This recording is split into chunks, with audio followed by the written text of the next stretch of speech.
Okay, so you are listening to The Harboring Light. I'm Mary. I give a conservative perspective about the world around me. So, social media. I'm using Substack as a form of social media. I think that's a better way to connect and give viable feedback, and have more of a community of all of you and listeners and support and all that through that means. And then you can also read my writings, support my writings, and give me feedback about that too. So that link will be provided for you along with my email. Okay, so audio platforms. I'm going to run through a small list of the audio platforms that I'm on. And I'm working to grow to where I'm on all of the podcast platforms. So here's a brief list. I'm on Audible, Amazon Music, Spotify for podcasters, Overcast, Pocket Cast, Google Podcasts, just to name a few. All right, so this episode is going to be broken up in two parts. So this part one is focusing in on just talking about the mechanics and without really feedback per se, or thoughts per se, comments, just really giving you the information about Proverbs. And then on Wednesday, I'm going to go in depth and talk about particular Proverbs and give an example of that, and wrap everything up and get a context and of the ideas of Proverbs and their meanings, and of course give feedback with giving thoughts. And also my aspects for giving, not just talking about the religious aspect of Proverbs, talking about Proverbs from a historical and from a cultural part. I think it gives in depth and understanding of what Proverbs are and how they were used and uses of them. So it kind of helps to give more than a one-dimensional meaning of Proverbs, because Proverbs are neat list of saying and speaking about are linked to the spiritual, religious aspect of life. And I find it quite interesting when you scale out and you see the scope and link to the scope of understanding of the originality of Proverbs being used outside of in secular life, outside of the religious aspect of life. And so I think it breaks down to the morale of codes that are used to maneuver, give direction of society, of people's thoughts and processes of how morality is standing in society. And it's also very interesting how things change throughout history and throughout time, and how all of these things link together to give a even grander idea of the use of Proverbs.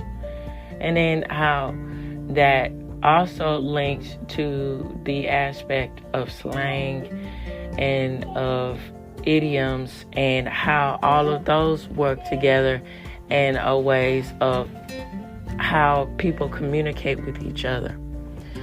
And it's one of those things that is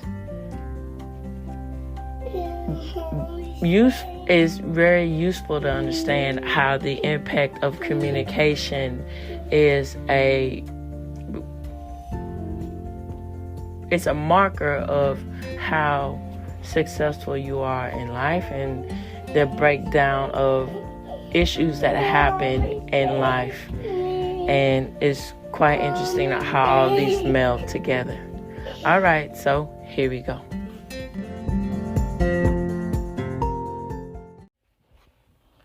And so, me talking about Proverbs as an extension to my intro, as an extension to my intro, why do this? Well, all right, so I think talking about Proverbs gives an interesting depth, more different point of view about the aspect of urban legends, folklore in general. So when you get into Proverbs, they're all about the aspect of moral code and how to have your aspects of how you morality tested, for example. And so, given this in the breed of urban legends, it is another layer of understanding of the aspect of where things are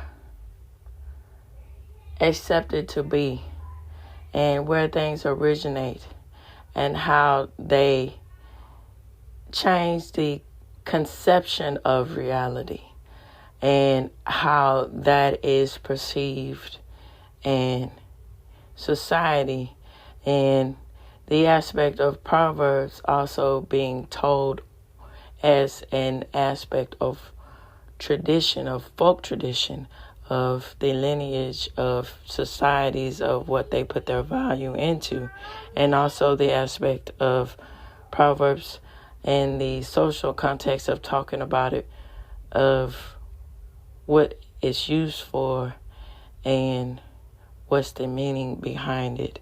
And the aspect of this too with urban legends is urban legends is the thing where I heard it from a friend said this and the friend did this, and from a friend of a friend knows this and about this is what happened. It's quite different, and everything is seen and a more of a path of your choosing, and it's more concrete. And that goes without saying, of course, urban legends are, superstitious and just in the realms of the unknown and all of that. But Proverbs is a concrete example of tales and stories, what particularly come from real life, but tales and stories mixed into it, and your judgment or your perceived or morality takes the front seat to it. And that's quite interesting. All right. Here we go. Okay, so proverb is succinct and saying in general use, expressing commonly held ideas and beliefs. Proverbs are a part of every spoken language and are related to such other forms of folk literature as riddles and fables that have originated in oral tradition. Comparisons of proverbs found in various parts of the world show that the same kernel of wisdom may be gleaned under different cultural conditions and languages.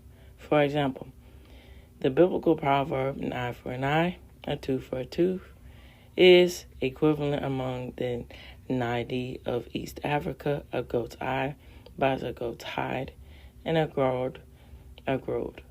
Both form of codes of behavior and exemplifying the proverb use of the transmission of tribal wisdom and rules of conduct. Often the same proverb may be found in many variants.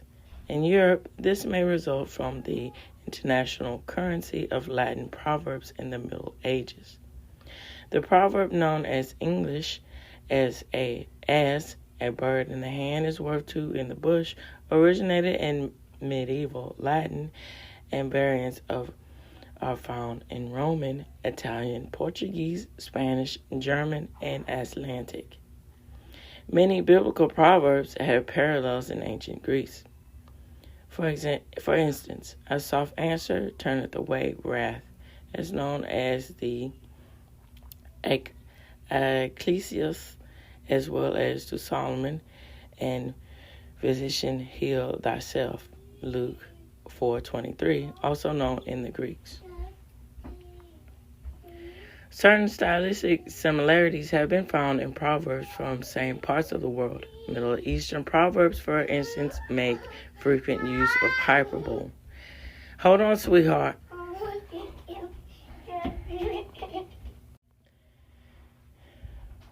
Typical is the Proverbian Egyptian depiction of a lucky man flying him in the Nile, and he will come up with a fish in his mouth. Classical Latin proverbs are typically of a tense of as this: forewarned and forearmed.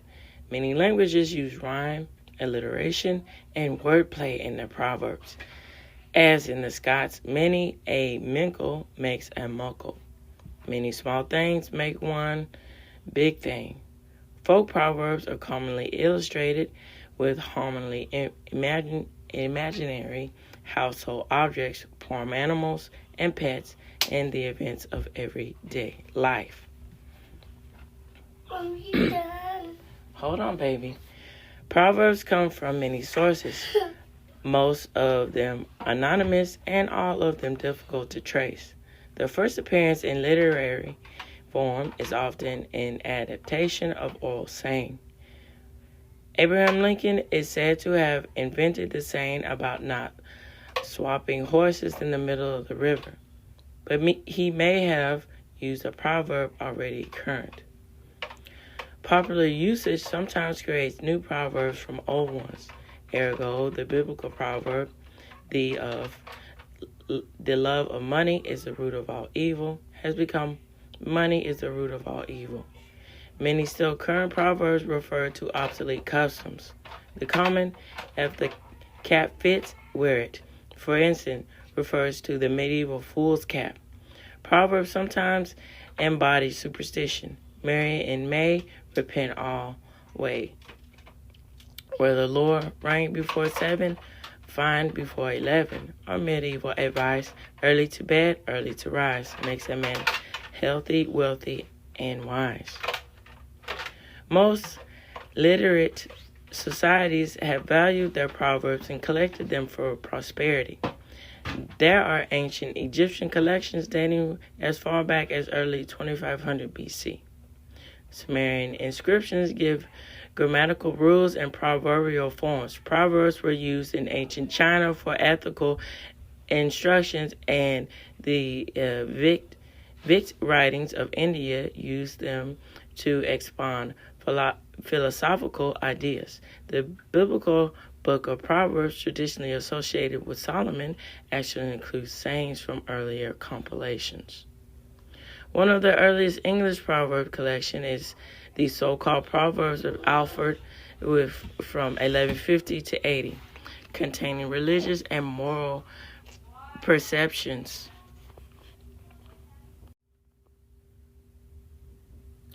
Okay, so the Proverbs of Alfred, they contain the religious and moral precepts. But on top of this, the use of proverbs and monasteries to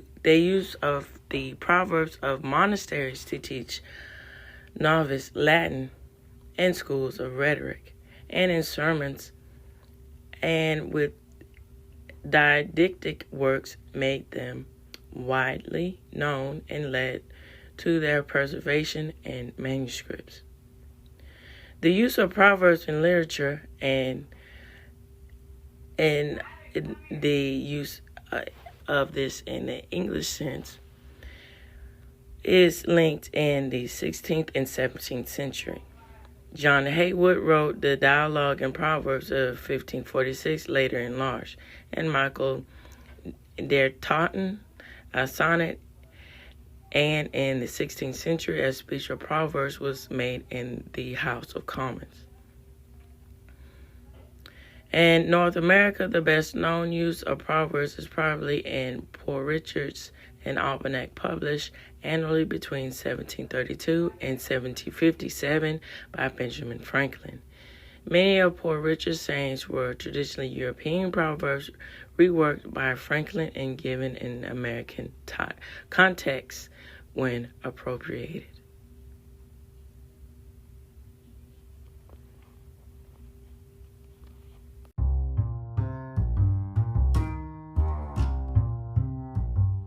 Okay, so this reaches the end of the Harboring Light. And on Wednesday, as I mentioned earlier, I'm going to give more examples, break it down and give examples about Proverbs, and give, of course, my thoughts about it. Tune in, turn up, and definitely take care. And of course, questions, comments, concerns is greatly appreciated. And the best way to reach me is either through email or follow me on Substack and give comments there. And feel free to read my writings. And as I mentioned in the beginning of this podcast and the other podcasts, I write on Substack as a supplement to my podcast. And I think it gives balance if you have a feel of wanting to read the content version of what I'm speaking about, my perspectives and information that I've given, and to add even in-depth layer to my podcast. And I really would like to get feedback and know what you guys think about the writings. So that link is provided for you. So go on ahead and click on that link and let me know what you think. All right now. I hope to hear from y'all soon. Take care.